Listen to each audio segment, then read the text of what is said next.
अस्सलाम वालेकुम जी। मेरा नाम उसामा बिन फ़याज़ है और आज हम डिस्कस करने जा रहे हैं पॉलिटिकल साइंस, सीएसएस और पीएमएस के हवाले से।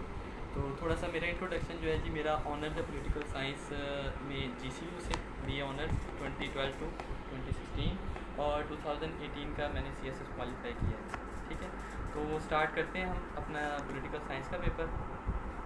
पॉलिटिकल साइंस के हवाले से पहले तो थोड़ा सा ये समझ लीजिए कि इसके बारे में एक मिसकंसेप्शन है कि जी इसका सिलेबस बहुत लेंथी है। लेकिन अगर हम इसके मार्क्स के हवाले से देखें कंपैरेटिवली इंटरनेशनल रिलेशन वगैरह के हवाले से, तो पॉलिटिकल साइंस में मार्क्स लेना जो है ना आसान है।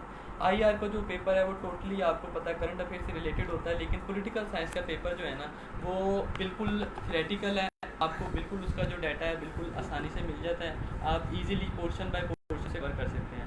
बाकी फ़िलासफ़र्स हैं उसमें तकरीबन 35 टू 40 के करीब फ़िलासफ़र्स हैं, लेकिन उनमें से बात ये है कि हमने करने होते हैं सिर्फ 8 से 12 फ़िलासफ़र हमने मेन करने होते हैं। और आपका जो फ़िलासफ़र जनाब क्वेश्चन आपको कहाँ से आ रहा है, जैसे कि आप अगर आईआर में देखें तो आईआर की कोई भी थ्योरी आपको करंट से रिलेट करके पूछ सकता है, यानी कि उसमें जो है आपकी क्रिटिकल थिंकिंग का ज़्यादा अमल दखल है और क्वेश्चन जो है ओपिनिएटेड बन जाता है। तो ओपिनिएटेड क्वेश्चन में मार्क्स हमेशा कम आते हैं, लेकिन पॉलिटिकल साइंस में जैसा बुक में लिखा हुआ है, फिलोसफर ने जो बात की है आपने एज इट इज़ लिख देनी है, कॉन्स्टिट्यूशन में जो लिखा है आपने एज इट इज़ लिख देना है, कॉन्सेप्ट सोवरेनिटी वगैरह स्टेट के हवाले से जो बातें की गई हैं वो आपने एज इट इज़ लिख देनी है। ठीक है, तो उसमें मार्क्स डिडक्शन जो है ना वो उसके चांसेस बहुत कम हो जाते हैं। तो इस हवाले से चूँकि कंपटीशन एग्जाम में आप प्रिपेयर हो रहे हैं, तो पॉलिटिकल साइंस जो है ना, पॉलिटिकल साइंस जो है वो आपके लिए एक अच्छा मार्क्स स्कोरिंग सब्जेक्ट बन सकता है। ठीक है, तो अगर हम इसके हवाले से देखें 200 मार्क्स का पेपर है ये। ठीक है, और पार्ट 1 है इसका, पार्ट 2 है। पार्ट 1 के अंदर पहला पोर्शन है वेस्टर्न फिलोसफर से रिलेटेड, जो कि मैंने आपको बताया 35 टू 40 फिलोसफर हैं। उसके बाद मुस्लिम फिलोसफर वाला पोर्शन आ जाता है, ये भी कोई 15 के करीब है, लेकिन इनमें से भी हमने 4 से 5 करने होते हैं। ठीक है, उसके बाद आ जाता है पॉलिटिकल साइंस के कॉन्सेप्ट्स का, यानी कि जब आप पॉलिटिकल साइंस की डिग्री कर रहे हो तो जो इंट्रोडक्शन टू पॉलिटिकल साइंस वाला पोर्शन है वो इन्होंने रखा हुआ है सेक्शन 2 में। ठीक है, तो उसके हवाले से भी हम देखते हैं उसमें क्या क्या चीज़ें हैं और उनकी तैयारी कैसे करनी है। उसके बाद आ जाइए पेपर 2 के ऊपर। पेपर 2 के अंदर एक पोर्शन है आपका कॉन्स्टिट्यूशन से रिलेटेड, जिसके अंदर UK, USA, Pakistan and India, ये इंपॉर्टेंट है।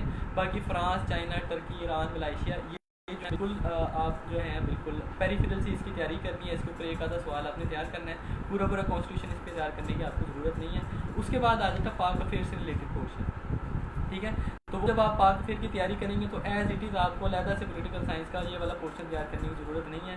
पाक अफेयर आप तैयार कर रहे हैं तो प्री पार्टीशन वाली थोड़ी सी हिस्ट्री और पोस्ट पार्टीशन, इसके अंदर जो है ज़्यादातर पोस्ट पार्टीशन वाली ही पॉलिटिकल साइंस में आती है, तो वो भी हम देख लेते हैं कि भी सोर्सेज कौन से कंसल्ट करने हैं इसके बारे में। ठीक है, और एक जो थोड़ा सा पोर्शन है वो आपका इंटरनेशनल ऑर्गेनाइजेशन के हवाले से रह जाता है, और ग्लोबलाइजेशन और ग्लोबल पावर डायनामिक्स, इसका ये जो ग्लोबल फिनोमिना है इसके हवाले से आपका है। तो ये आप जो है बिल्कुल 7-8 टॉपिक है, ये आप इंटरनेट से कहीं से भी आप जो है कर सकते हैं। तो 1 बाय 1 हम डिस्कस करते हैं। पहले अब हम सिलेबस की डिवीजन, आपको थोड़ा सा आउटलुक समझ आ गई, ओवरव्यू समझ में आ गया पॉलिटिकल साइंस के पेपर का। अब हम देख लेते हैं जनाब सिलेबस कहाँ से आपने पोर्शन कौन सा करना है। ठीक है, ये कुछ किताबें मेरे पास पढ़ी हैं पॉलिटिकल साइंस के हवाले से, बुक्स। ठीक है, तो इन्हीं से आपका जो है इंशाल्लाह पॉलिटिकल साइंस का पेपर कवर हो जाएगा, लेकिन आपको पूरी बुक पढ़ने की ज़रूरत नहीं है। ठीक है, ये मैं इसकी पिक्चर्स भी आपको शेयर कर दूँगा। तो बाकी पूरी बुक पढ़ने की ज़रूरत नहीं है। जो पोर्शन मैं आपको जैसा बता रहा हूँ सिर्फ आपने वो पोर्शन बुक से पढ़ना है, डिट्रैक्ट होने की ज़रूरत नहीं है। कंपटीशन एग्जाम है, स्मार्ट स्टडी के साथ तैयारी करें। ठीक है, जौन सा पोर्शन जिस बुक में अच्छा लिखा है उधर से करें, बाकी वो बुक पढ़ने की ज़रूरत नहीं है आपको, क्योंकि आपका मेन मकसद क्या है कि आपकी जो आउटलाइन है वो आपने कवर करनी है। ठीक है जी, तो नोट करते जाएँ जनाब। वेस्टर्न फिलोसफर पार्ट 1 का जो पेपर 1 है आपका, उसका पहला पोर्शन है वेस्टर्न फिलोसफर्स। ठीक है, वेस्टर्न फिलोसफर्स के ऊपर आपने जनाब करनी है कंसल्ट बुक जड हार्मन साहब की। ठीक है जी, वेस्टर्न फिलोसफर पे इसका नाम है जनाब political thought from Plato to present by Judd Harmon साहब। ठीक है, तो ये जनाब ये बुक है। ठीक है, ये आप अब जब हम पेपर यानी कि प्रेपरेशन स्ट्रेटजी के ऊपर जाएंगे, फिर हम देखेंगे कि हमने कौन से फिलोसफर करने हैं और कहाँ से करने हैं, कितने करने हैं। ठीक है, अभी आप सिर्फ पोर्शन के साथ बुक आइडेंटिफाई करते जाइए। दूसरा पोर्शन आ जाता है जनाब इसका मुस्लिम फ़िलासफ़र का, वो आप कर लें जनाब HK शेरवानी साहब की बुक है, अच्छी हेडिंग के साथ इन्होंने लिखी हुई है, टू द पॉइंट लिखा हुआ है, ठीक है। Studies in Muslim political thought and administration by HK Sherwani, ठीक है जनाब।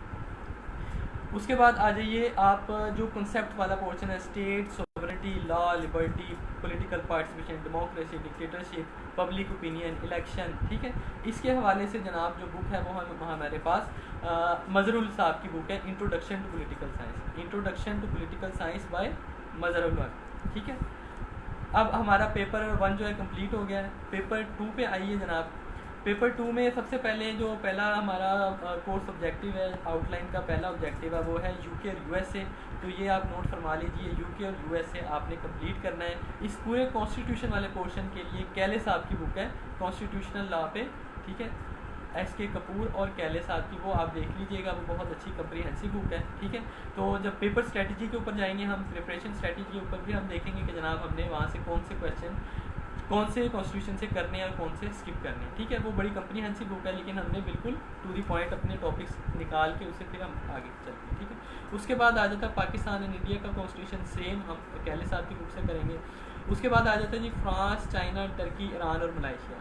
ये वो क्वेश्चन है जो कि बहुत पेरिफेरली, यानी कि आप 10 से 15 साल के भी क्वेश्चन पेपर उठा के देखें ना, पास पेपर, तो बहुत ही कम क्वेश्चन आए हुए हैं और बिल्कुल 1-2 एरिया से, यानी कि चाइना है तो उसका सिर्फ उन्होंने पूछा है communist party of China, Turkey है तो उसका सिर्फ उन्होंने पूछा है आर्मी का रोल, और फ्रांस है तो उसका उन्होंने सिर्फ पूछा है कि सेमी प्रेसिडेंशियल सिस्टम है, बड़ा मिक्स सा सिस्टम है, तो इसको आप जो है वो एक्सप्लेन करें। मेन हमारे कॉन्स्टिट्यूशन कौन से बनते हैं, यूके, यूएसए, पाकिस्तान और इंडिया। बाकी फ्रांस, चाइना, टर्की, ईरान और मलाइशिया वगैरह जो है ये हम बड़ा पेरिफेरल की स्टडी करेंगे, जो इनके मोस्ट इंपॉर्टेंट फीचर है सिर्फ वो हम तैयार करेंगे, ठीक है जी। उसके बाद सेम आ जाता है पाक अफेयर वाला पोर्शन। पाक अफेयर पे आप सबसे पहले तो देख लीजिए, ये बहुत अच्छी बुक है हामिद खान साहब, ठीक है जी, constitutional and political history of Pakistan by Hamid Khan. इधर से आप पाक अफेयर वाला पोर्शन तैयार करें। बाकी अगर आप समझते हैं कि जनाब थोड़ा सा और आपको पाकिस्तान फॉरेन पॉलिसी हवाले से, पाकिस्तान के रिलेशन दूसरे कंट्रीज़ के साथ, तो उसके लिए अब्दुल सत्तार साहब की बुक है पाकिस्तान फॉरेन पॉलिसी, ठीक है। लेकिन ये वही है, ये जो है एक्स्ट्रा स्टडी है, अगर आपके पास टाइम है तो आप ये कंसल्ट कीजिए, वरना सिर्फ आप जो है अपना पॉलिटिकल साइंस का पेपर जो है वो पूरा आपकी जब आउटलाइन कवर हो जाए तो आप पेपर के लिए तैयार हैं। ये जो रेफरेंसेस बुक वाली होती है ना, रेफरेंस बुक, ये थोड़ा सा हम यूनिकनेस क्रिएट करने के लिए करते हैं। पहली हमारी प्रायोरिटी कंपटीशन एग्जाम में क्या होनी चाहिए, सिलेबस कवर कर लें। जब आपका सिलेबस अच्छी तरह कवर हो जाए फिर आप रेफरेंस बुक की तरफ चाहिए। इससे आपका क्या होता है, आर्गूमेंट पॉलिश होता है, ठीक है। तो ये जो आपको बुक्स बता रहा हूँ मैं, ये आपकी सेकंड प्रायोरिटी। पहले नंबर पे क्या प्रायोरिटी है आपकी, आपने क्या करना है, इसको सिलेबस कवर करना है, जैसे मैंने आपको बताया पार्ट बाय पार्ट। बाकी पोर्शन दूसरी बुक का कंसल्ट करने का ज़रूरत नहीं है, जो पोर्शन जिस बुक से बताए सिर्फ उतना पढ़ें और आगे मूव ऑन करें। आउटलाइन आपके पास होनी चाहिए, आउटलाइन पे टिक करते जाएँ कि ये मेरा पोर्शन होता जा रहा है, ठीक है। बाकी जैसे जैसे बुक चेंज होती जा रही है बुक चेंज करते जाएँ, ठीक है। तो नंबर 2 पे ये हमारा हो गया कोर्स के हवाले से कि सिलेबस आपने कवर कहाँ से करना है, कैसे करना है। नंबर 2 हमारा देख लीजिए प्रिपरेशन स्ट्रेटजी हमारी क्या होनी चाहिए, ठीक है जी। सर इनमें किसी ने सवाल किया है कि one of the best book political science और इंटरनेशनल रिलेशनशिप के लिए कौन सी बुक बेस्ट है। ये अब देखें ना, मैंने आपको यही बताया, बड़ा ना डाइवर्स सिलेबस है पॉलिटिकल साइंस का। हमने पढ़ी है 4 साल, ठीक है। तो 4 साल में हमने ये किताबें पढ़ी हैं और कुछ मज़ीद किताबें पढ़ी हैं। पॉलिटिकल साइंस बहुत डाइवर्स सिलेबस है। तो ये मैं आपको बता सकता हूँ कि कॉन्स्टिट्यूशन पे कैले साहब की बुक बेहतर है कंपटीशन के एग्जाम के हवाले से, वेस्टर्न फिलोसफर पे जड हार्मन, ठीक है। तो ओवरऑल एक कोई ऐसी बुक जो सबको कवर करती हो वो ज़रा थोड़ा सा काम मुश्किल है आपको जो है। अब देखें ना, फ़िलासफ़ी एक अलहदा डोमेन है, तो उसके ऊपर जड हार्मन साहब की आप बुक पढ़ेंगे तो आपको बिल्कुल कैटेगोरिकली वेस्टर्न जो है ना बहुत अच्छी तरीके से उन्होंने एक्सप्लेन किया, आपके क्लियर होंगे, ठीक है। इसी तरह मुस्लिम फ़िलासफ़र HK शेरवानी, तो एक कम्प्रीहेंसिव बुक एक जिसके अंदर फ़िलासफ़र भी हो, मुस्लिम फ़िलासफ़र भी हो, वो जो है वो ऐसी मार्केट में नहीं है, और है भी तो आप ना लीजिएगा, ठीक है। क्योंकि वो ना फिर फ़ोटोकॉपी होती है, उन्होंने नेट वगैरह से, वो मटेरियल क्वालिटेटिव नहीं होता, ठीक है। तो क्वालिटी अगर आपने देखनी है तो जो मैं आपको क्वेश्चन बताए हैं वो आप उस तरह के लेके चलें, ठीक है जी। तो इनके लिए एक और सवाल है कि जो मजरुल की बुक है थ्योरीज के लिए, क्या वो ठीक है कि नहीं। बेहतरीन बुक है जी, बहुत अच्छी। बल्कि आपको जो है ना लैंग्वेज, आप अगर वो एक्सप्रेशन भी अडॉप्ट करते हैं तो बाकी आपका इवन कि आप ऐसे में भी, मैं तो कहता हूँ वैसा एक्सप्रेशन यूज़ करें जैसा कि उन्होंने बिल्कुल जो उनका राइटिंग एक्सप्रेशन है ना, अच्छी बुक पढ़ने का फ़ायदा क्या होता है, डाटा आपको कहीं से भी मिल जाता है। कॉन्स्टिट्यूशन आपने पढ़ना है, पाकिस्तान का कॉन्स्टिट्यूशन कहीं से भी मिल जाएगा, ठीक है। आपने सोवरेनिटी स्टेट पढ़नी है, आप कोई से भी बुक पढ़ लें, आपका क्लियर हो जाएगा। अच्छी किताब पढ़ने का, अच्छा ऑथर पढ़ने का फ़ायदा क्या होता है कि आपका राइटिंग एक्सप्रेशन जो है ना वो इम्प्रूव होता है, तो पूरे कॉन्सेप्ट भी आपके कवर होते हैं और आपका एक्सप्रेशन भी इम्प्रूव होता है। ये है एक अच्छी बुक पढ़ने का फ़ायदा। तो मज़हरुल हक साहब की जो बुक है ना जनाब, इंट्रोडक्शन टू पॉलिटिकल साइंस, वो इस हवाले से बहुत बेहतरीन बुक है कि एक तो उन्होंने कॉन्सेप्ट बड़े अच्छे तरीके से एक्सप्लेन किया है, ठीक है, और दूसरा उन्होंने एक्सप्रेशन, राइटिंग एक्सप्रेशन जो है बहुत अच्छा कवर किया है। बाकी वो भी बहुत लेंथी बुक है। आपकी जो आउटलाइन के टॉपिक हैं वो आप आइडेंटिफाई करते जाएँ, स्टेट, सोवरेनिटी, लॉ, लिबर्टी, ठीक है, वो आप करें तो तकरीबन 1/4 पार्ट बनता है बुक का जो आपने वहाँ से पढ़ना है। बाकी अगर आपका इंटरेस्ट डेवलप है तो आप पढ़ लें, आपके पास टाइम है तो पढ़ लें, वरना मेन जो है आप सिर्फ अपने आउटलाइन पे फोकस कीजिए। बार बार मैं आपको बता रहा हूँ, सिर्फ आउटलाइन पे फोकस कीजिए। कंपटीशन एग्जाम में मसला ही बच्चों के साथ ही होता है, पेरेंट्स के साथ जो है आपका नेक्स्ट स्टेप होना चाहिए ये इस तरह की किताबें जो रेफरेंस बुक्स हैं, ठीक है। तो आगे आ जाइए जी, प्रिपरेशन स्ट्रेटजी क्या होनी चाहिए। तो जैसे कि मैंने आपको बताया कि हमने जब अपना पॉलिटिकल साइंस की डिग्री स्टार्ट की थी GCU में, तो हमने कोई भी आप कोर्स स्टार्ट करते हैं तो सबसे पहले उसका क्या पढ़ते हैं, इंट्रोडक्शन।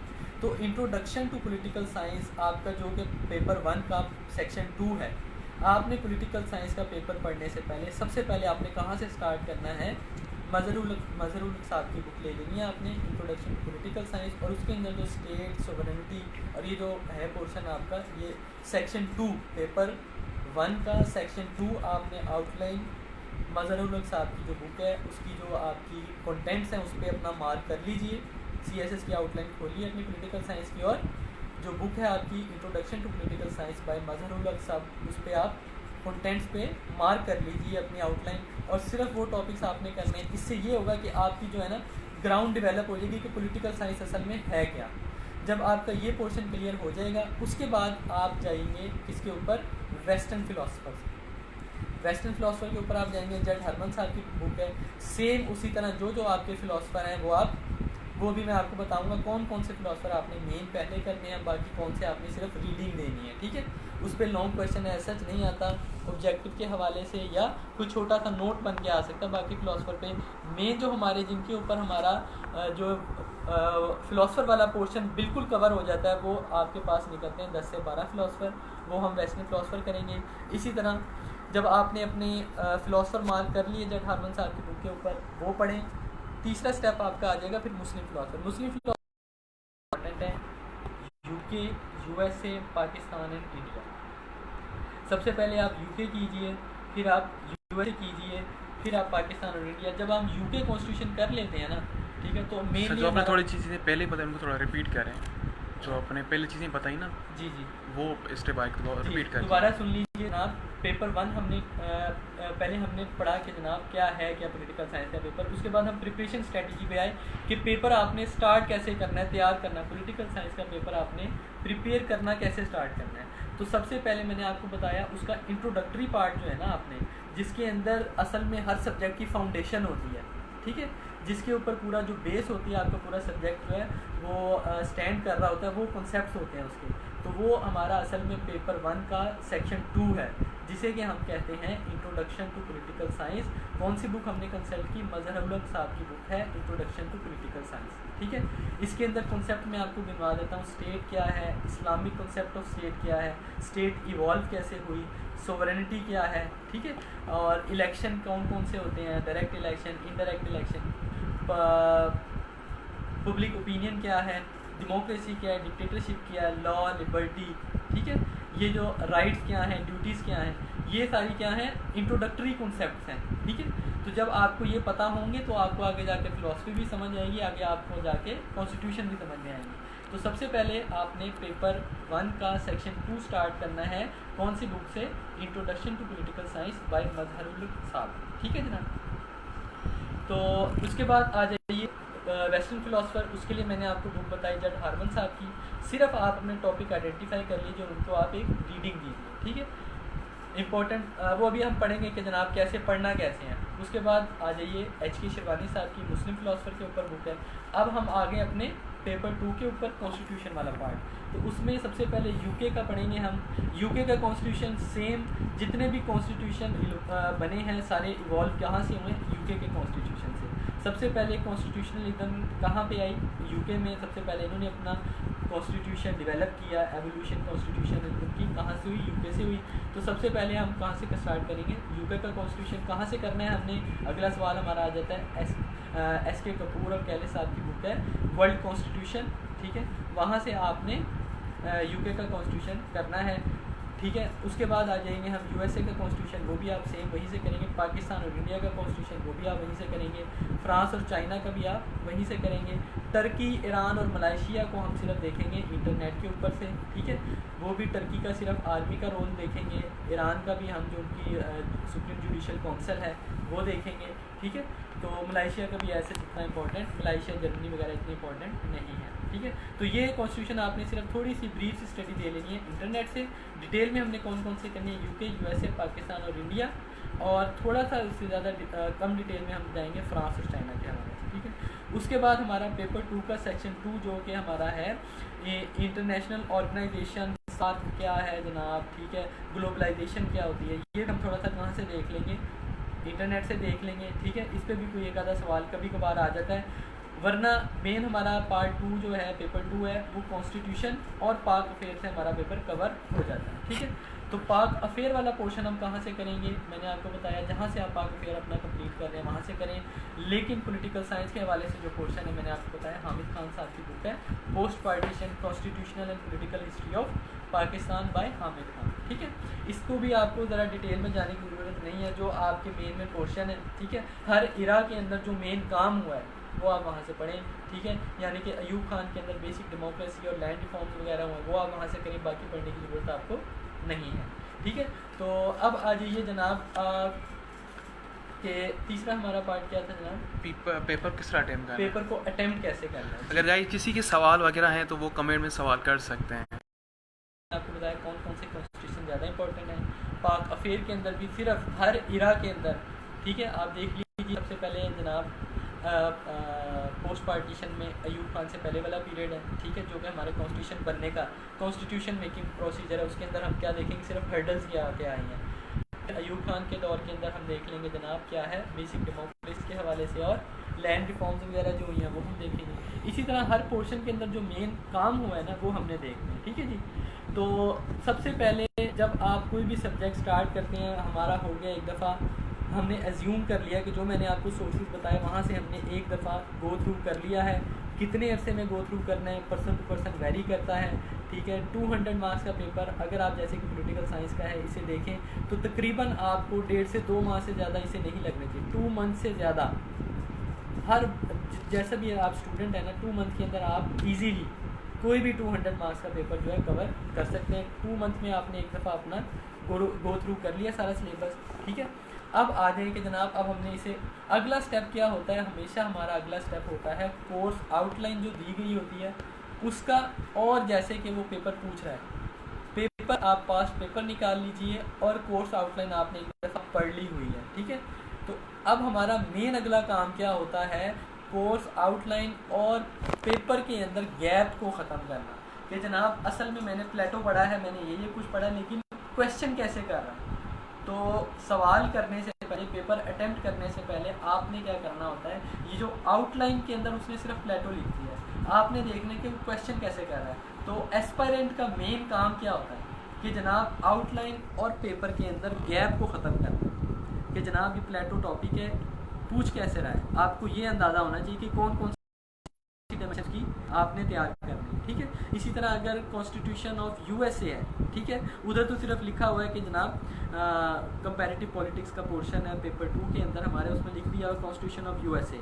अब आपने देखना है कि जनाब वो क्वेश्चन कैसे कर रहा है, आप एस्पायरेंट है, आपका काम बनता है कि आप ये गैप ख़त्म करें कि कॉन्स्टिट्यूशन ऑफ यूएसए तो आउटलाइन में लिखा हुआ है लेकिन सवाल कैसे, तो उसके अंदर क्या क्या आ जाता है, पावर ऑफ प्रेसिडेंट आपको करनी चाहिए, चेक्स एंड बैलेंस का आपको करनी चाहिए, सेपरेशन ऑफ पावर आपको करनी चाहिए, और सेनेट सबसे क्या है मोस्ट इम्पॉर्टेंट क्वेश्चन है जनाब, क्यों ये वो वाहिद अपर हाउस है जो कि क्या है पावरफुल है, ठीक है। बाकी जितने भी पार्लियामेंट्री आप देख लें, क्योंकि प्रेसिडेंशियल सिस्टम है, इसके अंदर अपर हाउस क्या है, पावरफुल है। तो यूएसए के अंदर सेनेट आपने मोस्ट इम्पॉर्टेंटली करनी है। और एक और सवाल क्या रह जाता है यूएसए में, जुडिशियल रिव्यू का, ठीक है।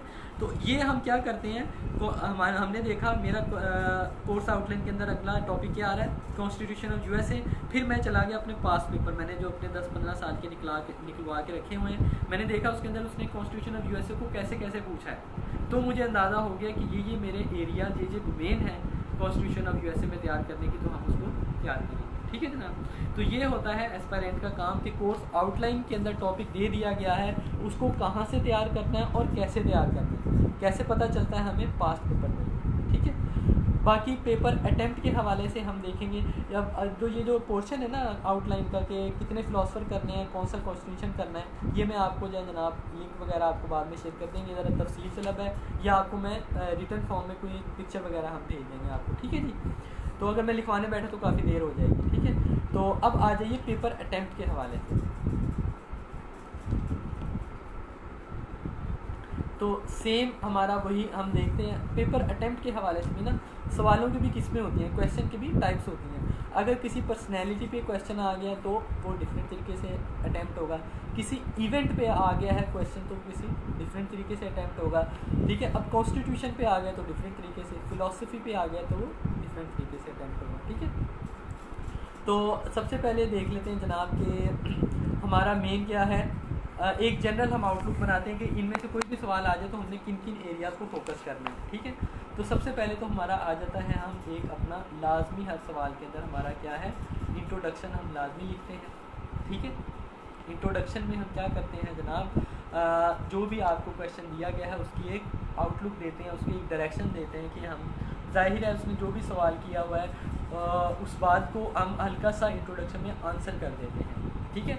यानी कि अगर वो पूछ रहा है कि जनाब US senate is the most powerful upper house in the world, ठीक है, एक्सप्लेन, तो हम इसको इंट्रोडक्शन में बता देंगे कि जनाब चूँकि वहाँ पे स्टार्ट हम कैसे करेंगे, प्रेसिडेंशियल सिस्टम है, अपर हाउस वहाँ पे क्या है, स्ट्रॉन्ग है, चेक्स एंड बैलेंस, मोंटेस्क्यू वाला उन्होंने जो सेपरेशन ऑफ पावर है वो अडॉप्ट किया है, और कहाँ से इन्फ्लुएंस इनका, जॉन लॉक से बड़ा इन्फ्लुएंस है इनका कॉन्स्टिट्यूशन। ये 2-4 बातें हम क्या कर देंगे वहाँ पे बता देंगे, और फिर हम उसे इंट्रोडक्शन में आंसर कर देंगे यस कि जनाब आपने जो कहा कि US senate is the most powerful upper house in the world, ये हम बता देंगे बिल्कुल है, ठीक है। तो उसको हम यहाँ पे अब हमने उसे आंसर कर दिया। अब हम आ जाएंगे उसको क्वेश्चन को डिवाइड कैसे करना है। अब अगला पार्ट हमारा क्या हो जाएगा, how US senate is the most powerful upper house in the world. उसके ऊपर हम अब क्या कर लेंगे, अपनी सब हेडिंग्स, आर्गूमेंट्स जो है हमारे पास इस हवाले से वो हम निकाल लेंगे, ठीक है। वो सब हेडिंग्स हमारी हो जाएंगी, हम उसमें बता देंगे कि जनाब बड़ा पावरफुल इंस्टीट्यूशन है कि जनाब इम्पीच भी कर सकता है, ठीक है। और ये जो हाउस ऑफ रिप्रेजेंटेटिव है उसकी इतनी पावर्स नहीं है, ठीक है। ज़्यादा पावर्स किसकी है, यूएस सेनेट की है, ठीक है। उसके हवाले से जो आपको यूएस सेनेट की पावर है ना, असल में वो सवाल क्या पूछ रहा है कि पावर्स ऑफ यूएस सेनेट क्या है, ठीक है। अब आपका काम क्या होता है, सवाल वही होता है कि यूएस सेनेट को एक्सप्लेन करें, सवाल यही है। उसने क्या पूछा, उसने सवाल कैसे उसको डायरेक्ट किया, उसने कहा कि जनाब US senate is the most powerful upper house in the world. अब आपका क्या काम है, आपने पढ़ी हुई है पावर्स ऑफ यूएस सेनेट, अब आपका काम क्या होता है, रिलेट करना, जिसे आप कह लें कि जनाब असल में क्रिटिकल थिंकिंग एस्पायरेंट की क्या होती है। आप कहते हैं यार मैं तो यूएस सेनेट की पावर करके गया था, लेकिन उसने पूछ दिया कि मोस्ट पावरफुल इंस्टीट्यूशन है, इसके ऊपर आर्ग्यू करें, तो ये तो मुझे आता ही नहीं था। असल में जो आप पढ़ के गए हैं सवाल उसने उसी हवाले से पूछा है कि यूएस सेनेट की पावर्स बताइए, साथ आपने सिर्फ हर पावर के साथ ऐड क्या कर देना है कि जनाब ये पावर जो है यूएस सेनेट की है, जो कि इसे मोस्ट पावरफुल अपर हाउस बनाती है, ठीक है। वो जब आप पावर्स करेंगे तो आप देखेंगे जनाब हमारे इधर जो सेनेट है उसके अंदर वो पावर नहीं है, जो यूके के अंदर हाउस ऑफ लॉर्ड है उसकी वो पावर्स नहीं है, ठीक है। जब आप यूएस सेनेट की पावर्स करेंगे तो आपको खुद ही आइडेंटिफाई हो जाएगा। तो आपका काम क्या होता है, सबसे पहले आपने इंट्रोडक्शन लिखना है, फिर आपने बताना है हाउ यूएस सेनेट, जो उसने मेन पोर्शन पूछा हुआ है उसको आप बता दीजिए कि जनाब, या ऐसे बता दीजिए factors which make US senate the most powerful upper house in the world, इस तरह करके दूसरी मेन हेडिंग दे, इसकी फिर सब हेडिंग हो जाएगी, ठीक है। आपका हर आर्गूमेंट जो यूएस सेनेट की पावर का है वो इस बात को हिट करना चाहिए कि जनाब कैसे ये मोस्ट पावरफुल अपर हाउस है, ठीक है। असल में आप पावर एक्सप्लेन करके फिर एंड में रिलेट कर देंगे कि जनाब ये इसकी पावर है जो कि इसे मोस्ट पावरफुल बनाती है, इस वजह से ये मोस्ट पावरफुल अपर हाउस है, ठीक है। उसके बाद दूसरी हमारी जो एक बात होती है, हमें डिफरेंट, पहली बात इंट्रोडक्शन, दूसरी बात कैटेगोरिकली उसने जो चीज़ पूछी हुई है वो आप आंसर कर दीजिए अपनी सेकंड हेडिंग में, ठीक है। तीसरे नंबर पे आ जाइए जनाब, अगर आपको कोई किसी भी सब हेडिंग के अंदर आप कोई ग्राफिकल रिप्रेजेंटेशन, पिक्टोरियल रिप्रेजेंटेशन, कोई आप ऐसे ट्रायंगल बना के, ठीक है, सेपरेशन ऑफ पावर दिखाना चाह रहे हैं जनाब, ये आपका हो गया पार्लियामेंट हो गया, ये आपका प्रेसिडेंट हो गया, ठीक है, और ये आपकी होगी जुडिशरी। यही हमारे होते हैं ना, प्रेसिडेंट क्या होता है एग्जेक्टिव हो गया, पार्लियामेंट हमारी होगी लेजिस्लेचर, जुडिशरी हमारा हो गया जुडिशियल ऑर्गन।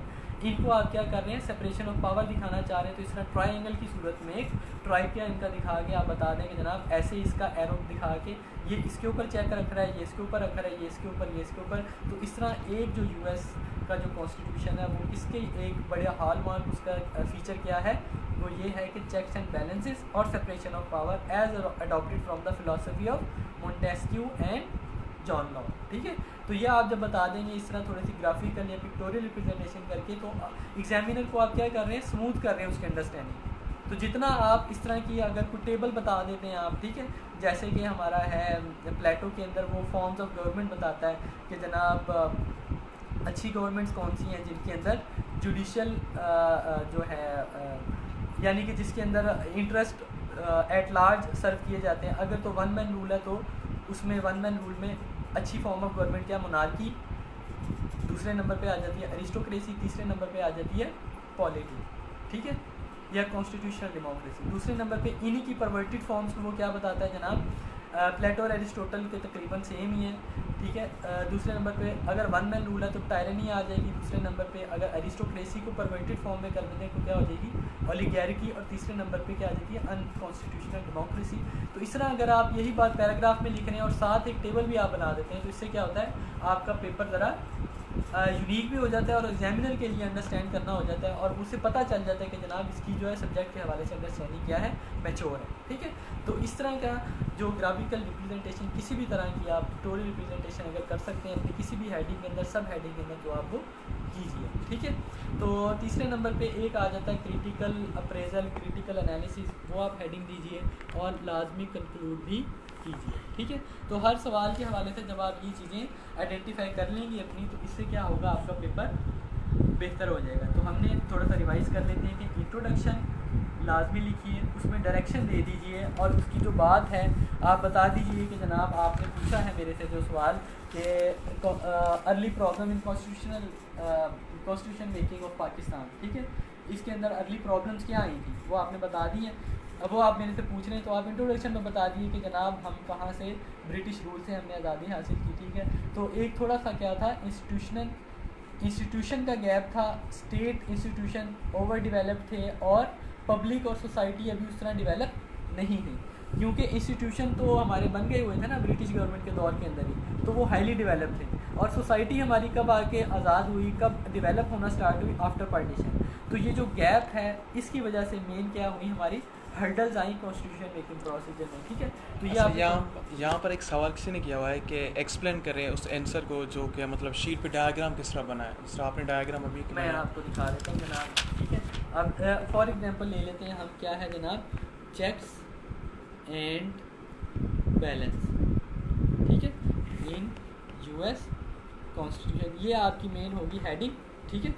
आपने हेडिंग उसको लिख दी, ऊपर जो भी आपने इंट्रोड्यूस वगैरह किया हुआ है, इंट्रोडक्शन दिया हुआ, ठीक है, वो आपका पैराग्राफ चल गया। चेक्स एंड बैलेंस पे आपने थोड़ा सा एक्सप्लेन कर दिया कि जनाब इन यूएस कॉन्स्टिट्यूशन, ये US constitution is highly influenced by the political philosophy of Montesquieu, as Montesquieu has described the separation of power in his political philosophy. So this separation of power among three organs of government, that is executive, legislature and judiciary, is aptly depicted in the constitution of USA, ठीक है। ये आपने बता दिया कैसे कि जनाब जो प्रेसिडेंट की पावर्स हैं वो असल में चेक कर रही हैं किसको, जुडिशरी को भी चेक कर रही हैं, और किसको कर रही हैं, लेजिस्लेचर यानी कि पार्लियामेंट जो उनकी है उसे हम क्या कहते हैं, यूएस पार्लियामेंट, उसके दो ऑर्गन हैं, हाउस ऑफ रिप्रेजेंटेटिव्स और सेनेट, इसको मिला के हम क्या कह देते हैं, कांग्रेस। ठीक है, तो कांग्रेस यूएस की जो है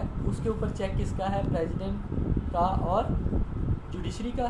ठीक है, ऐसे हम बना देंगे, ये हो गया हमारा प्रेसिडेंट, ये हो गई हमारी जुडिशरी और ये हो गई हमारी कांग्रेस।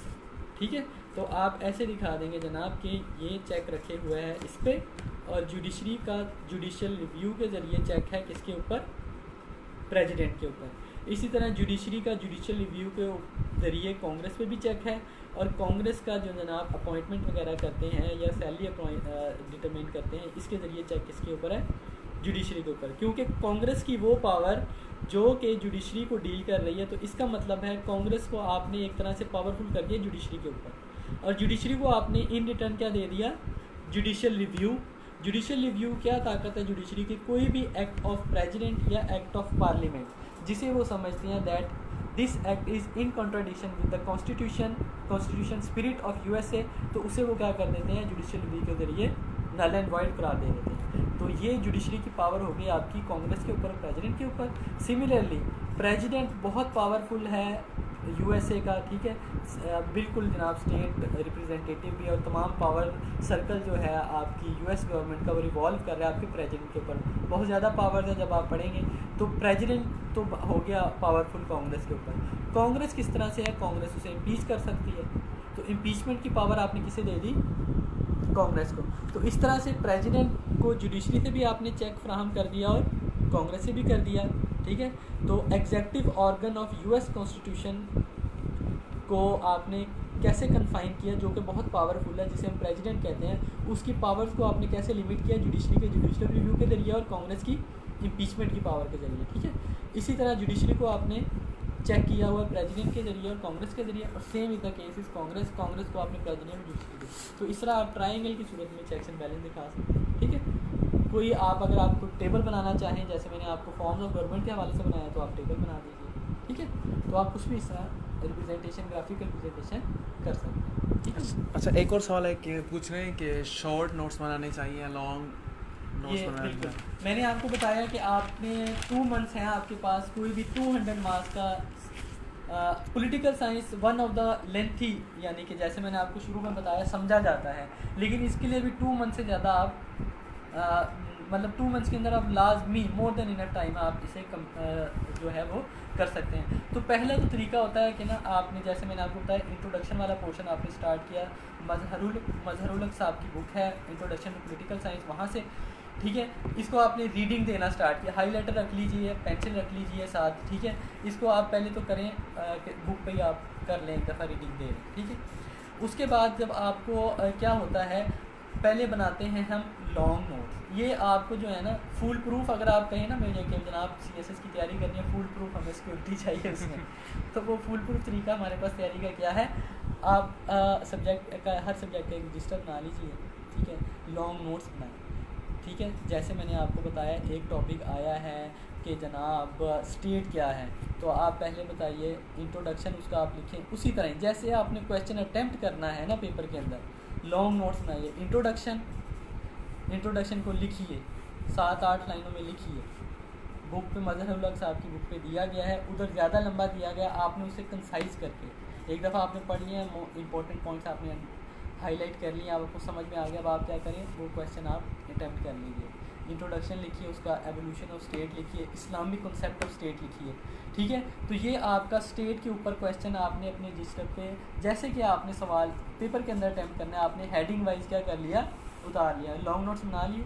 ठीक है, बहुत इसी तरह आप हर क्वेश्चन को अटैम्प्ट कर लेंगे तो 2 माह के अंदर आपके लॉन्ग नोट्स ईजिली बन जाते हैं। ठीक है जी, अब इसी को शॉर्ट नोट्स करने में आपको मेरा ख्याल है 10 दिन भी नहीं लगेंगे। क्या करनी है आपने, एक अलहदा आपने या पेपर ले लें एक। ठीक है, अब स्टेट का सवाल है ना, उसके ऊपर ही आप क्या करें, वो स्टिकी नोट्स लगा लें आप, और क्या करें, सिर्फ हेडिंग लिख लें ऊपर। ठीक है, हेडिंग्स अगर आप समझते हैं कि आप एक पेज इस तरह शीट का ले लीजिए, उतार के हेडिंग लिखें और एक लाइन में उस हेडिंग को लिख दें, ये आपके क्या हो जाएंगे। इसके लिए आपको मेरा ख्याल 10-15 दिन लगेंगे, शॉर्ट नोट्स हो गए। ठीक है, तो उसी सवाल से पहले आप उसे क्या कर लें, अपने ऊपर पेस्ट कर लें रजिस्टर के ऊपर। ठीक है, यानी कि जो आपने हेडिंग लिखी हुई थी, पूरा अटैम्प्ट किया था, अब एक हेडिंग लिख रहे हैं और नीचे एक लाइन में उसे एक्सप्लेन कर रहे हैं। ताकि पेपर नाइट जो है सुबह आपका पेपर, उसमें आप लॉन्ग क्वेश्चन नहीं पढ़ेंगे पूरा पूरा, आप क्या करेंगे सिर्फ ये शॉर्ट नोट्स और एक एक लाइन पे स्टडी कर लीजिए, आपका पेपर तैयार हो जाएगा इंशाल्लाह। एक रात के अंदर आप क्या, अगर आपने पूरा पेपर रिवाइज करना है तो उसका तरीका क्या है कि आपके पास पहले लॉन्ग नोट्स हों, फिर उन्हीं लॉन्ग नोट्स की हेडिंग्स को जो आपने लिखी हुई हैं उन्हीं को आप एक एक लाइन के अंदर शॉर्ट नोट्स, एक शीट पे एक सवाल आ जाता है, ठीक है, तो वो आप उसी क्वेश्चन के शुरू में आप पेस्ट कर लीजिए, ठीक है, तो ये आपका क्या हो जाएगा शॉर्ट नोट्स में, ठीक है जी। ठीक हो गया। और उनके अलावा आगे एक और सवाल आगे, फ़िलासफ़ को किस तरह प्रिपेयर किया जाए, फ़िलासफ़र जो है ना जी उनको किस तरह प्रिपरेशन की जाए, उसे किस तरह तैयार किया जाए। जी, फ़िलासफ़र को चलें देख लेते हैं। बाकी एक छोटी सी बात ज़रा रह गई है फ़िलासफ़र वाला, मैं ऐसा कर देता हूँ। मोस्ट इम्पॉर्टेंट सबसे क्या है जनाब, MCQs। हम क्या करते हैं, MCQs को इतनी तवज्जो नहीं देते, हालांकि जो 1200 सब्जेक्ट हैं CSS के, 1200 मार्क्स हैं, इसके अंदर 220 मार्क्स के आपके क्या आते हैं MCQs। तो लाजमी कोई बुक लीजिए, पॉलिटिकल साइंस पे एडवांस वालों की बुक है, ठीक है, ये एक इल्मी वालों की बुक है, ठीक है, एडवांस वालों की भी अच्छी है, ये वाली भी अच्छी है। MCQs आपको कहीं से भी मिलते हैं ना, वेबसाइट से आपको मिल जाते हैं, उसके प्रिंट निकाल लीजिए। पास्ट पेपर सबसे पहले क्या रखना है आपने, पास्ट पेपर वाले MCQs जब भी आपने करने, प्रेफरेंस किसे देनी है, पास्ट पेपर वाले MCQs कीजिए। जब आपके पास टाइम पड़े तो आपकी पोर्शन वाइज दिए हुए हैं इन्होंने, जैसे आउटलाइन में पोर्शन बने हुए हैं ना, उस तरह उन्होंने दिए हैं, तो आप पोर्शन वाइज अटेम्प्ट कर लीजिए, ठीक है। लेकिन सबसे पहले आप पास्ट पेपर की कर लें तो वही मोर देन इनफ होते हैं। पॉलिटिकल साइंस का सब्जेक्ट है, मैंने आपको बताया थ्योरेटिकल है। अब जो प्लेटो ने बुक लिख दी है रिपब्लिक, वो यही सवाल पूछ सकता है कि जनाब रिपब्लिक किसने लिखी, या प्लेटो की बुक का नाम बताइए, ठीक है। MCQs यही आएगा ना। IR में वो नई सी नई बात आपसे पूछ सकते हैं MCQs में भी, लेकिन पॉलिटिकल साइंस चूँकि एक थ्योरेटिकल सब्जेक्ट है तो इसके आप पास्ट पेपर के MCQs कर लें तो वो आपको बड़े, जब आप पास्ट पेपर से MCQs करें और आप 18 से कम से कम 18 नंबर लें अब 20 में से MCQs में, तो आपका स्कोर बहुत आगे चला जाता है, ठीक है। 145 तो आप इजीली पॉलिटिकल साइंस में स्कोर कर सकते हैं। एवरेज स्कोर आप हर स्टूडेंट पॉलिटिकल साइंस में 140 to 145 कर सकता है, ठीक है। तो ये एक ऑप्शनल में बड़ा अच्छा स्कोर माना जाता है। अगर थोड़ा सा आप जैसे ग्राफिकल रिप्रेजेंटेशन, पिक्टोरियल रिप्रेजेंटेशन करेंगे तो आपका हो सकता है 150 भी क्रॉस होगी, ठीक है। बाकी हर सवाल को जितना आप क्लासीफाई कर सकते हैं ना, छोटी से छोटी हेडिंग्स के अंदर, बेशक 4 से 5 लाइन की हेडिंग लिखिए, 3 से 4 लाइन की हेडिंग लिखिए, लेकिन हेडिंग ज़्यादा से ज़्यादा बनाइए। उससे क्या होता है, एग्जामिनर को आप क्या कर देते हैं, स्ट्रेटिफाई कर देते हैं क्वेश्चन, सवाल की जितनी भी डोमेन्स होती हैं आप हेडिंग में बता के उसे एक्सप्लेन कर देते हैं, ठीक है। तो वो आपकी सिर्फ सवाल देखता है और आपकी हेडिंग को थोड़ा सा गो थ्रू करता है, तो वो आपको ईजिली मार्क्स दे देता है। बजाय इसके कि आपने 3 या 4 हेडिंग्स लिखी हों और बड़े बड़े पैराग्राफ आपने 1.5 2 पेजेस के लिखे हों, तो नंबर उसमें भी आ जाएंगे, लेकिन आपका फिर नॉमिनल सा स्कोर होगा, ठीक है जनाब। तो अब हमारा क्या सवाल पूछा था, सवाल था फ़िलासफ़र किस तरह प्रिपरेशन करें। फ़िलासफ़र की मैं बता देता हूँ जनाब। सबसे पहले आ जाइए इसके ऊपर, वेस्टर्न फ़िलासफ़र के ऊपर प्लेटो है हमारे पास, ठीक है। तो सबसे पहले तो मैंने आपको बताया, आपने देखना है जनाब प्लेटो तो उसने लिख दिया, अब क्वेश्चन वो इस पर क्या कर रहा है। तो क्वेश्चन प्लेटो के ऊपर मेनली क्या आता है, रिपब्लिक के ऊपर आता है, ठीक है। रिपब्लिक मतलब जो मेन हमारी पॉइंट है कि उसने प्लेटो तो लिख लिया, लेकिन हमें ये मालूम करना है कि सवाल किस तरह आ रहा है, फिर हमें सवाल को किस तरह प्रिपरेशन करना है, बिल्कुल ठीक है। तो प्लेटो जो जड हार्मन साहब की बुक है पॉलिटिकल फ़िलासफ़ी पे है, ठीक है। तो ज़ाहिर है इन्होंने सिर्फ इसकी पॉलिटिकल फ़िलासफ़ी ही डिस्कस की है, ठीक है। फ़िलासफ़ी प्लेटो की और मेटाफिज़िक्स इसके हवाले से भी, लेकिन हमने पॉलिटिकल साइंस में सिर्फ और सिर्फ पॉलिटिकल फ़िलासफ़ी तक कन्फाइन है ना, हमें और प्लेटो के ऊपर पढ़ने की ज़रूरत नहीं है।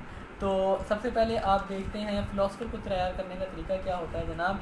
आप हर फ़िलासफ़र के पीछे एक ना उसकी कंटेंडिंग फोर्स होती है फ़िलासफ़ी, जो उसे मोटिवेट करती है कि मैं इस चीज़ पे काम करूं।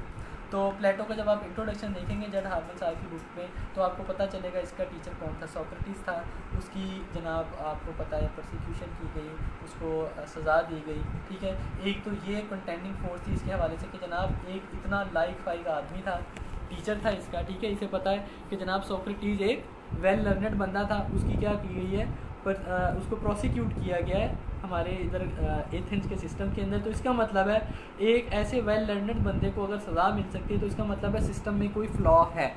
तो मुझे चाहिए कि मैं इसके ऊपर फ़िलासफ़ी या अपने जो सिस्टम को मैं क्या कर सकता हूँ इम्प्रूव करने के लिए मैं क्या दूँ, एक फ़िलासफ़ी दूँ। तो एक तो ये इसके पीछे क्या होगी, फोर्स होगी, ठीक है। तो ये चीज़ें हम क्या कर रहे हैं, इंट्रोडक्शन हम पढ़ेंगे, कब पैदा हुआ, कहाँ पैदा हुआ, ये चीज़ें इतनी इंपॉर्टेंट नहीं है। इंट्रोडक्शन में क्या लिखना इंपॉर्टेंट है कि असल में उसकी फ़िलासफ़ी के पीछे फ़ोर्स क्या थी, उसने फ़िलासफ़ी क्यों दी, तो उसे अपने सिस्टम में फ़्लॉ नज़र आया। क्यों? सोक्रेटिस को उन्होंने क्या दी, प्रोसिक्यूट किया, तो उसने देखा कि इतना वेल लर्नड बंदा अगर उसे सज़ा मिल सकती है उसका मतलब है हमारे सिस्टम में कोई ना कोई फ्लॉ है, तो देयर इज़ ए यानी कि need to improve the system, तो उसके लिए उसने अपनी फ़िलासफ़ी दी। एक ये होगी। दूसरा जनाब पेलोपोनेशियन वार हुई थी, ठीक है, किसके दरमियान में? एथेंस के अंदर जनाब थी डेमोक्रेसी, और ये इस पर बड़ा प्राउड फील करते हैं कि जनाब हम सिविलाइज्ड हैं, ठीक है। एक बात तो है ना, मतलब इतने बिफोर क्राइस्ट यानी कि 4 to 5 सेंचुरीज़ पहले इन्होंने क्या डेमोक्रेसी का कॉन्सेप्ट दिया, तो बिल्कुल ये एक प्राउड फील करने वाली बात है। तो इन्हें था कि जितनी भी सिटी स्टेट्स हैं ना छोटे छोटे, यानी कि एथेंस थी, स्पार्टा थी, ठीक है, तो इनमें ये अपने आप को सबसे सुपीरियर फील करते थे। क्यों? अपनी पॉलिटिकल एक्यूमेन के हवाले से कि जनाब पॉलिटिकली हम सबसे ज़्यादा एक्यूमेन विजडम किसके अंदर है? हमारे अंदर है, क्योंकि हमने डेमोक्रेसी अडॉप्ट की हुई है, ठीक है। लेकिन जनाब जब इनकी वार हुई पेलोपोनेशियन वार स्पार्टा के साथ, जो कि एक दूसरी सिटी स्टेट है, जैसे आप समझ लें अब तो कंट्रीज़ बड़े बड़े हुए, ये छोटी छोटी सिटी स्टेट थी, ठीक है, इनके आपस में वार हुई और पूरी तरह स्पार्टा ने इन्हें जनाब उसके अंदर शिकस्त दी। तो फिर भी इसे ख्याल पैदा हुआ कि जनाब अगर हमारा पॉलिटिकल सिस्टम इतना डेवलप था, तो वो जो बार्बर से हैं, बारबरेनियन इज़म है जिनके अंदर, जिन्हें पता नहीं है कि सिविक लाइफ होती क्या है, उन्होंने हमें शिकस्त कैसे दे दी। तो इसका मतलब है फ्लॉ किसी और में नहीं, हमारे सिस्टम के अंदर है। तो ये दो जो थी मेन कंटेंडिंग फोर्स थी, political philosophy behind the political philosophy of Plato. तो इस तरह हम क्या करते हैं, बुक जब हम रीड कर रहे होते हैं तो आप देखिए मैंने ऊपर अंडरलाइन की हुई हैं चीज़ें, तो हम साथ अंडरलाइन करते हैं और साथ लिख देते हैं। देखिए इधर पेलोपोनेशियन वार इन्होंने बनाया हुआ जनाब, बताई हुई है कि जनाब ये एक मेन वजह थी, ठीक है। रूल ऑफ 30 टायरेंट आया उसके बाद, ठीक है। तो ये 3 मेन बातें थी। सोक्रेटिस को उन्होंने परसिक्यूट किया, उसके बाद पेलोपोनेशियन वार में इनकी डिफीट हुई, और तीसरा रूल ऑफ 30 टायरेंट्स, ठीक है। उसमें जनाब एथेंस का जो है ना, इन तीनों बातों ने क्या कर दिया, पॉलिटिकल फिलॉसफी जो थी ना, पॉलिटिकल जो इनकी थी पॉलिटिकल सिस्टम था, उसके ऊपर क्वेश्चन अराइज कर दिया कि जनाब इतनी डेमोक्रेसी, इतनी सिविक लाइफ थी, तो ये पॉलिटिकल सिस्टम इतना बुरी तरह फ्लॉप क्यों हुआ। तो इस चीज़ को आंसर करने के लिए असल में प्लेटो आया। तो ये आप इस तरह इंट्रोडक्शन के अंदर क्या करते हैं, 3 चीज़ें आपने आइडेंटिफाई कर दी। अब ये पूरा बहुत लंबा पैराग्राफ लिखा हुआ, आपने इसमें से सिर्फ क्या निकाली, 3 चीज़ें निकाली, ठीक है। तो ये आपका होता है तरीका किसी क्वेश्चन को अटैम्प्ट करने का। बाकी आ गया इसमें हेडिंग्स बनी हुई है, रिपब्लिक ऑफ प्लेटो क्या है, इसमें से भी आप क्या करेंगे, पूरा आपको लिखने की ज़रूरत नहीं है, अंडरलाइन कीजिए और मेन चीज़ें अपने रजिस्टर पे उतारें।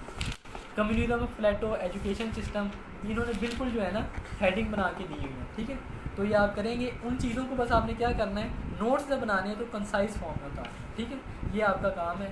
तो बाकी क्वेश्चन आप जो होंगे आंसर करने की कोशिश करेंगे, दुआओं में याद रखिए। और इनके अलावा एक ने क्वेश्चन किया हुआ है कि इम्पोर्टेंट क्वेश्चन इस पेपर के हवाले से, जो CSS 21 वाले जो जा रहे हैं अभी 22 में जो अपीयर होना चाह रहे हैं, जी हाँ, ठीक है, चलिए ये भी हम शेयर कर देंगे। वो पास्ट पेपर को एनालाइज करके ही हम जो है ना, टॉपिक्स वही हैं, 7-8 फिलोसफर वेस्टर्न हैं, 4-5 हमारे पास क्या है, मुस्लिम फिलोसफर हैं, कॉन्स्टिट्यूशन में सवाल हैं 2-4, इस तरह सवाल हमारे पास जो है ना तकरीबन कोई 25-26 सवाल ही बनते हैं। उनमें से हम जब पास्ट पेपर एनालाइज करते हैं ना, तो हम देख लेते हैं कौन सा एरिया ज़्यादा इंपॉर्टेंट है, ठीक है। तो वो हम आपको इंशाल्लाह शेयर कर देंगे वो भी ग्रुप में, ठीक है जनाब। ओके, अल्लाह हाफिज़।